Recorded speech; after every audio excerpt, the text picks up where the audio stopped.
Jangan lakukan kesalahan dalam proses sertifikasi DJID ini kalau tidak mau rugi besar.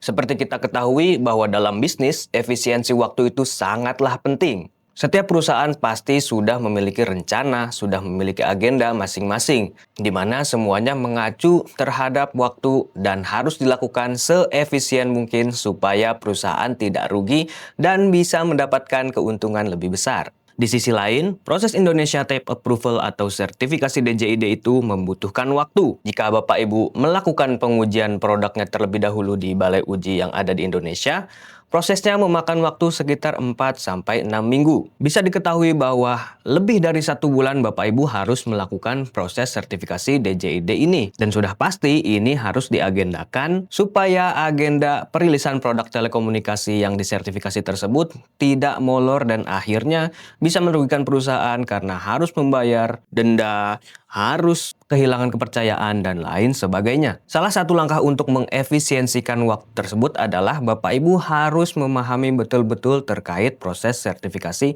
DJID ini, supaya nantinya prosesnya bisa berjalan lancar dan tidak ada hambatan sehingga bisa selesai dalam waktu yang sudah diprediksi. Jika tidak memahaminya, potensi melakukan kesalahan dalam proses sertifikasi DJID ini bisa jadi lebih besar. Dan tentu saja kalau terjadi kesalahan berarti prosesnya akan terhambat dan ini bisa membuat perencanaan atau agenda perusahaan mundur, molor, dan akhirnya merugikan perusahaan. Di video ini kami akan menjelaskan apa saja kesalahan dalam proses sertifikasi DJID yang paling umum dilakukan oleh para pemohon sertifikasi DJID.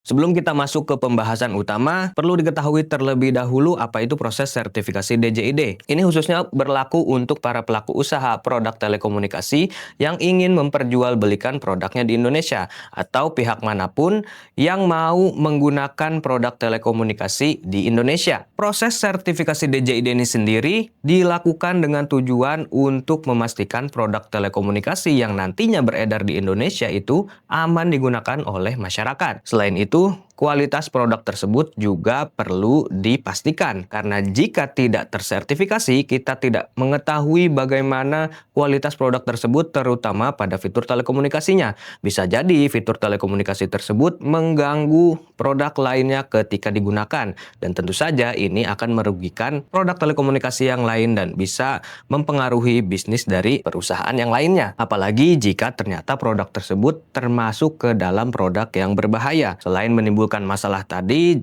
tentu saja ini juga bisa jadi ancaman tersendiri untuk keamanan negara di Indonesia. Produk telekomunikasi sendiri tidak terbatas hanya pada alat komunikasi konvensional seperti ponsel. Untuk daftar produk telekomunikasi, Bapak Ibu bisa melihat di video kami yang lainnya. Kesalahan dalam proses sertifikasi DJID sendiri ini sebetulnya wajar dan bisa diatasi dengan solusi yang tepat. Di luar kelalaian dari pemohon sertifikasi itu sendiri, karena memang proses sertifikasi DJID itu panjang dan banyak tantangannya. Yang pertama, tentu saja para pemohon sertifikasi DJID ini perlu mengetahui regulasi yang berlaku dalam proses sertifikasi DJID. Regulasi sertifikasi DJID sendiri diatur dalam Peraturan Menteri Komunikasi dan Informatika atau Permenkom Info nomor 3 tahun 2024. Dalam regulasi ini banyak poin-poin yang perlu diperhatikan, mulai dari persyaratan pemohon sertifikasi, dokumen apa saja yang harus dilengkapi, persyaratan sampel, hingga nantinya syarat pemasangan label sebelum produk tersebut diedarkan di Indonesia. Dan ini belum cukup karena dalam proses ini juga harus dilakukan pengujian produk. Dan untuk menguji produk tersebut juga ada standar teknis yang berisi persyaratan apa saja yang perlu dipenuhi oleh produk telekomunikasi tersebut agar bisa digunakan di Indonesia. Dan setiap produk telekomunikasi diuji menggunakan standar teknis masing-masing. Jadi tidak hanya satu standar teknis yang digunakan, dan ini juga perlu dipahami oleh pemohon sertifikasi DJID. Tidak hanya itu, ketika dilakukan pengujian, prosesnya pun sangat ketat karena sedikit saja tidak memenuhi persyaratan, pengujian produk telekomunikasi Bapak Ibu bisa dinyatakan tidak lulus. Kalau ini yang terjadi, Bapak Ibu perlu memperbaiki terlebih dahulu fitur telekomunikasinya agar sesuai dengan persyaratan, kemudian melakukan pengujian kembali. Dan bisa dibayangkan ini pasti akan memakan waktu. Tantangan lainnya adalah Bapak Ibu perlu melengkapi berbagai dokumen yang dibutuhkan untuk mengajukan permohonan. Terkadang ini juga menyesuaikan dengan posisi pemohon sertifikasi DJID dari perusahaan Bapak Ibu itu sendiri. Dan semuanya itu membutuhkan waktu kalau misalnya tidak dipersiapkan terlebih dahulu. Kemudian sertifikasi DJID juga bisa jadi tantangan tersendiri buat para pemohon sertifikasi jika terjadi perubahan regulasi. DJID selaku operator sertifikasi ini memang akan memberitahukan terlebih dahulu jika terdapat regulasi baru yang mengatur, baik itu regulasi operasional maupun standar teknis. Namun ini juga bisa jadi hambatan kalau ternyata regulasi tersebut berlaku atau sudah ditetapkan ketika proses sertifikasi DJID produk telekomunikasi Bapak Ibu itu sedang berlangsung. Apalagi jika yang diperbaharui adalah standar teknis yang ternyata digunakan untuk pengujian produk telekomunikasi Bapak Ibu. Mau tidak mau Bapak Ibu harus melakukan pengujian ulang dengan standar teknis yang baru. Seperti yang tadi dijelaskan, proses ini memang panjang. Jadi wajar saja kalau misalnya terjadi kesalahan. Dan di video ini kami akan menjelaskan kesalahan apa saja yang biasanya dilakukan oleh para pemohon sertifikasi DJID beserta solusinya. Kesalahan yang pertama adalah banyak perusahaan yang tidak memahami regulasi ataupun standar teknis terkait proses sertifikasi DJID ini, yang nantinya berimbas kepada tidak mempersiapkan dokumen penting yang diperlukan sebagai persyaratan proses sertifikasi ini. Karena seperti tadi sudah dijelaskan bahwa setiap pemohon sertifikasi mungkin membutuhkan dokumen-dokumen spesifik untuk disubmit sebagai persyaratan permohonan sertifikasi. Memang hal ini jarang terjadi, namun juga tidak berarti tidak sama sekali terjadi.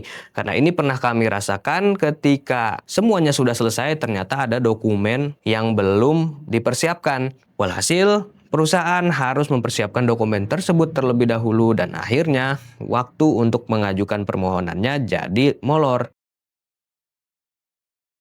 Yang kedua, berkaitan dengan proses pengujian. Kesalahan yang banyak terjadi adalah banyak perusahaan yang tidak memahami bagaimana persyaratan sampel untuk melakukan pengujian produk telekomunikasi, terutama jika Bapak Ibu melalui jalur local testing di mana produk Bapak Ibu itu nantinya akan diuji di balai uji yang ada di Indonesia. Untuk persyaratan sampel, Bapak Ibu bisa melihat di video kami yang lainnya, tapi pada intinya adalah setiap pengujian itu membutuhkan sampel spesifik. Secara umum memang sampel yang dibutuhkan adalah sampel end product atau sampel yang sama ketika nantinya dirilis di pasar Indonesia. Namun untuk melakukan pengujian perlu ada pengaturan tersendiri supaya hasil pengujiannya lebih optimal dan bisa menggambarkan bagaimana kinerja fitur telekomunikasi dari produk Bapak Ibu yang mau disertifikasi tersebut. Biasanya karena tidak memahami ini, pemohon sertifikasi asal saja mengirim sampel ke balai uji. Namun ternyata ketika sampai di balai uji, sampel tersebut belum dikondisikan untuk dilakukan pengujian. Alhasil, Bapak Ibu harus mengirimkan sampel ulang atau harus mengirimkan perwakilan untuk melakukan setting terhadap sampel pengujian tersebut. Ini juga pastinya akan membutuhkan waktu.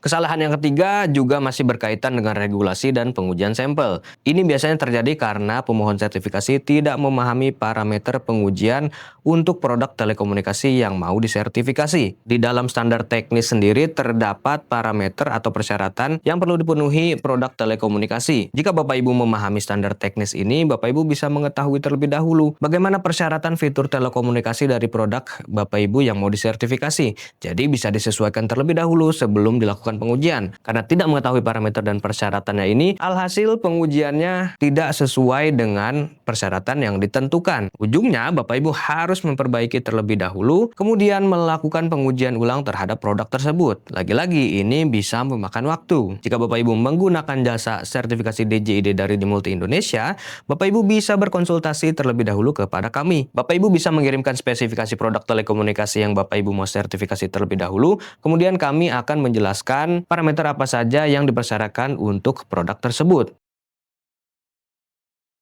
Selanjutnya, kesalahan yang sering terjadi adalah banyak perusahaan pemohon sertifikasi DJID tidak update terhadap proses sertifikasi yang sedang berlangsung. Imbasnya mereka tidak mengetahui sampai mana proses sertifikasi DJID produk telekomunikasi mereka itu, yang akhirnya melewatkan berbagai hal penting yang ternyata dibutuhkan dalam proses ini. Misalnya, ketika sudah submit dokumen dan sudah diperiksa oleh DJID, maka DJID akan mengeluarkan surat pemberitahuan pembayaran atau SP2 yang berlaku selama 14 hari. Karena tidak update terhadap proses ini, waktu 14 hari itu terlewat dan akhirnya Bapak Ibu terkena sanksi administrasi atau denda yang berlaku terhadap kesalahan tersebut. Kesalahan terakhir ini biasanya dilakukan sebelum proses sertifikasi DJID itu berlangsung, yakni tidak memahami persyaratan pemohon sertifikasi DJID. Karena seperti diketahui bahwa pemohon sertifikasi DJID itu haruslah badan usaha yang berkedudukan di Indonesia.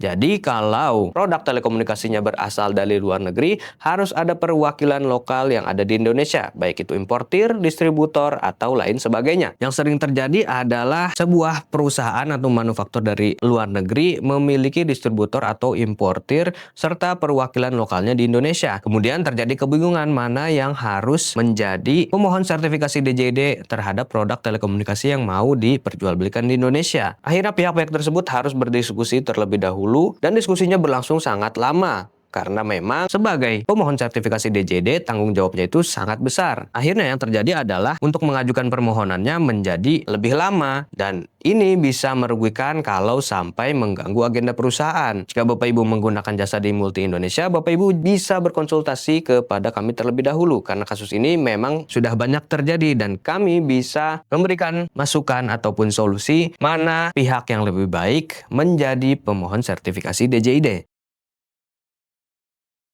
Itu tadi penjelasan tentang kesalahan apa saja yang sering dilakukan oleh pemohon sertifikasi DJID dalam proses sertifikasi ini. Ini harus dihindari karena bisa merugikan perusahaan, karena jika kesalahan ini terjadi, maka proses sertifikasinya itu bisa molor, dan tentu saja ini bisa mengganggu agenda perusahaan, terutama perilisan produk tersebut. Jika Bapak Ibu ingin mengetahui lebih banyak tentang Indonesia Type Approval atau sertifikasi DJID, produk telekomunikasi, atau update tentang teknologi lainnya, subscribe channel kami.